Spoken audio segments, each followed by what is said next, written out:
পরিবর্তন কাকে বলে জানিস? তাহলে শুন, তোর মেসেজের অপেক্ষায় বসে থাকা মানুষটা এখন আর কারো মেসেজের রিপ্লাই করে না। তুই কখন ফেসবুকে অ্যাক্টিভ হবি সে আশায় বসে থাকা মানুষটা এখন নিজেই ভালো করে ফেসবুকে অ্যাক্টিভ থাকে না।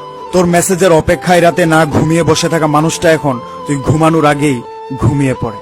মেসেজ পাওয়ার পরে সাথে সাথে রিপ্লাই দেওয়া মানুষটা এখন মেসেজ পাওয়ার পরেও রিপ্লাই দেওয়ার আগ্রহটা হারিয়ে ফেলেছে। একদিন কথা না বললে যে মানুষটা রাতে না ঘুমিয়ে সকাল করে দিত, সেই মানুষটাই এখন রাতে ঘুমানোর সময় তার ফোনটা অফ করে ঘুমায়, যাতে করে রাতের ঘুমে তাকে কেউ ডিস্টার্ব না করে। যে মানুষটা কথা বলতে গেলে তোমার সাথে ঝগড়া করতো, সেই মানুষটা এখন ঝগড়া কেন, কারোর সাথে মেসেজও করে না।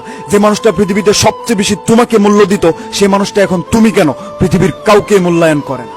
দুঃখ সুখ সবার জীবনে থাকে, কেউ প্রকাশ করে কেউ করে না। তবে হ্যাঁ, আমি প্রকাশ করি। তার মানে এইটা নয় তোর প্রতি এটা আমার দুর্বলতা। একটা কথা মনে রাখবে, এটা তোর প্রতি আমার আবেগ কমে যাওয়ার আগাম বার্তা। কোনো একজন জ্ঞানী লোক বলেছিল যে অতীত থেকে কিছু শিখো, তাহলে জীবনে অনেক কিছু করতে পারবে।